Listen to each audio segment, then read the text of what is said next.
শেখ হাসিনার বিচার চায় না বাংলাদেশে এমন কোনো মানুষ আছে নাকি? শেখ হাসিনার বিচার চায় না বাংলাদেশে কেউ আছে আমার তো জানা নেই। এবং বিচারিক প্রক্রিয়া তো সেটা তো আইনি প্রক্রিয়া, সেটা তো চলতেই থাকবে, তাই না? তো বিচারিক শেখ হাসিনার বিচার সরকার আসুক, আরো সরকার পরিবর্তনের সাথে বিচারিক প্রক্রিয়ার তো কোনো সম্পর্ক নেই।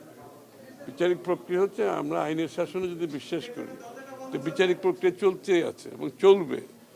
সেটা শেখ হাসিনার শাস্তি এখনো হবে, তখনও হবে, তারপরেও হবে। শেখ হাসিনার যতগুলো মামলা আছে এগুলো তো অনেকগুলো মামলা আছে এবং এগুলো বিচারিক প্রক্রিয়ার মাধ্যমে একটার পর একটা সমাধান হতেই থাকবে। সুতরাং বিচারিক প্রক্রিয়ার সাথে নির্বাচনের কোনো সম্পর্ক নেই। আমরা যদি বিচার বিভাগের স্বাধীনতায় বিশ্বাস করি, যেটা আমরা মনে করি একটা বাংলাদেশে এখন একটা বিচার বিভাগ সঠিকভাবে কাজ করছে এবং বিচার বিভাগ অনেকটা আমরা মনে করি কি বলে ইন্ডিপেন্ডেন্ট, এবং বিচার বিভাগের যে পরিবর্তন আসছে তার মাধ্যমে বিচার বিভাগ আরও ভালোভাবে কাজ করবে, এটা তো চলতেই থাকবে। তো সুতরাং এই হাসিনার আওয়ামী লীগের যারা দুঃশাসনের যত সবার বিচার হতে হবে, তাই না? হাসিনার তো বটেই। সুতরাং বিচারের সাথে নির্বাচনের কোনো সম্পর্ক আমরা তো দেখতে পাচ্ছি না এখানে। এটা তো বিচারিক প্রক্রিয়া চলতেই থাকবে, এটা তো কোনো জায়গায় থেমে যাবে না। শেখ হাসিনার বিচারের পরে তো বিচারিক প্রক্রিয়া থেমে যাবে তা তো না, তারপরেও তো বিচার আছে, আরো লোকের বিচার আছে, হাসিনার তো বিচার আছেই। এটার সাথে নির্বাচনে কি সম্পর্ক সেটা তো বোঝা মুশকিল। আমরা আজকে এটার জন্য হবে না নির্বাচন, কালকে আরেকটার জন্য হবে না, পরশু আরেকটার জন্য, কত কথাই তো শুনতেছি। এই সমস্ত কথাবার্তা বলে নির্বাচন ব্যবস্থা, গণতান্ত্রিক ব্যবস্থাকে পিছিয়ে নেওয়ার কোনো সুযোগ নাই, কোনো সুযোগ নাই। এটা একদম পরিষ্কার কথা। এই সমস্ত আজকে একটা, কালকে একটা, পরশু একটা আমরা বক্তব্য রাখবো, এর মাধ্যমে কোনো বিচারিক এখন আবার আমরা নতুন কথা শুনতে পাচ্ছি। সুতরাং এগুলোর বলে তো নির্বাচন ব্যবস্থার, গণতান্ত্রিক ব্যবস্থাকে পিছিয়ে নেওয়ার কোনো সুযোগ নাই। একদিন যাচ্ছে বাংলাদেশে অনির্বাচিত সরকার, অগণতান্ত্রিক। আমরা যে গণতন্ত্রের জন্য আমরা যুদ্ধ করেছি, জীবন দিয়েছি, ত্যাগ করেছি, একটি জনগণের কাছে তার ক্ষমতা মালিকানা ফিরিয়ে দেওয়ার জন্য, তার নির্বাচিত সরকারের জন্য, এবং যারা জনগণের কাছে দায়বদ্ধ থাকবে, জবাবদিহি থাকবে, শেখ হাসিনার বিচারের জন্য দায়ী থাকবে। যারা নির্বাচিত হবে তারা শেখ হাসিনার বিচারের জন্য তো দায়ী থাকবে। সুতরাং এই দায়বদ্ধতা থেকে কোনো কেউ বাদ যাবে না। এই জন্য আমরা বলো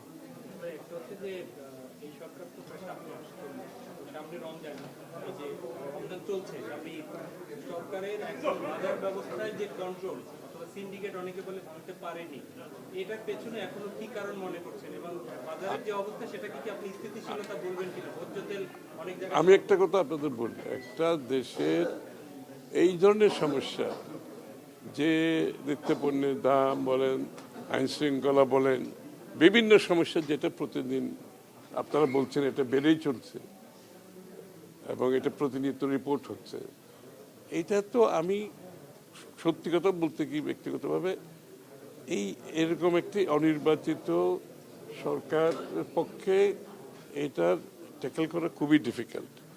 এখানে এই সমস্যাগুলো সমাধান করতে গেলে আপনাকে জনগণের সমর্থন নিয়ে আপনাকে একটা দল ক্ষমতায় থাকতে হবে, জনগণের অর্থাৎ রিপ্রেজেন্টেটিভ ক্যারেক্টার থাকতে হবে এর মধ্যে, অর্থাৎ জনগণের কাছে দায়বদ্ধতা জবাব দিয়ে থাকতে হবে। অর্থাৎ আপনার জনগণ, একটা অ্যাডমিনিস্ট্রেশন চলে কীভাবে একটা গণতান্ত্রিক প্রক্রিয়াতে, এটা চলে একটি নির্বাচিত সরকার যখন আসে তার সে জনসমর্থন নিয়ে আসে এবং সেই জনসমর্থন, পলিটিক্যাল ওয়েট, পলিটিক্যাল মাইট, পলিটিক্যাল মাসেল দেশ পরিচালনার একটি অংশ। কিন্তু এখানে খালি আইন শৃঙ্খলা বাহিনী আর সরকারি কর্মকর্তারা দেশ চালায় না। দেশ পরিচালনার পেছনে মূল শক্তি হচ্ছে জনসমর্থন পুষ্ট একটি সরকার যখন ক্ষমতায় থাকে এবং তারা যে সিদ্ধান্তগুলো নিতে পারবে, তারা তাদের দৈনন্দিন জীবনে মানুষের কাছে যে জবাবদিহিতা, তাদের এমপিরা বলেন, তাদের দলীয় নেতাকর্মীরা দৈনন্দিন জীবনে তাদেরকে জবাবদিহিতা করতে হয় এবং তারা জনগণের ফিডব্যাক পাচ্ছে। সুতরাং জনসমর্থন পুষ্ট সরকার ব্যতীত political weight, political muscle political সমর্থন ছাড়া আপনি এই সমস্ত সমস্যার সমাধান করা খুবই কঠিন। সুতরাং আমাদেরকে এই জন্যই প্রশ্নটা আসছে যে যত তাড়াতাড়ি সম্ভব একটা নির্বাচিত সরকারের অধীনে আপনার যে গণতান্ত্রিক প্রক্রিয়া যখন চালিত হবে, তখন এই সরকার যখন জনগণের কাছে দৈনন্দিন জীবনে জবাবদিহি থাকবে, আপনার দায়বদ্ধ থাকবে। এই জন্যই বিষয়টা কিন্তু নির্বাচনের বিষয়টা বারবার উঠে আসবে এবং এ থেকে প্রতিনিয়ত পিছিয়ে দিয়ে আপনার এক একটা দিন যাচ্ছে, তো আপনার কত 7-8 মাস তো হয়ে গেল, এখন কত হলো 8 মাস চলে যাচ্ছে। বাংলাদেশে কোনো নির্বাচিত সরকার নেই, বাংলাদেশে কোনো প্রতিনিধিরা দেশ চালাচ্ছে না, জনগণের প্রতিনিধিরা দেশ চালাচ্ছে না। এই জনগণের কাছে বর্তমান সরকারের দায়বদ্ধতা বলে সেইভাবে নির্বাচিতভাবে দায়বদ্ধতা যেটা আছে সেটাও তাদের কাছে নাই। সুতরাং এখানে জনসমর্থন পুষ্ট সরকারের যে শক্তি, যে যে ওয়েট থাকে, যে যে পলিটিক্যাল ওয়েট থাকে, এটা ব্যতীত আপনি সফলভাবে আপনি এটা সমাধান করতে পারবেন না। কারণ আপনাকে short term, mid term, long term policy নিতে হবে। এগুলো কিন্তু কালকে একদিনের সমাধান না, কিন্তু এগুলো short term, mid term, long term সমাধান দিতে হবে। এই জন্য আপনি একটি নির্বাচিত জনগণের সমর্থন পুষ্ট একটি সরকার থাকলে এই সমস্ত কাজ করতে সরকারের যে যে শক্তি থাকে পেছনে, সেটা কাজ করছে না। সেটা আইন শৃঙ্খলা বাহিনী, সরকারি কর্মকর্তা একা দেশ চালায় না, দেশ চালায় জনগণের সমর্থন নিয়ে।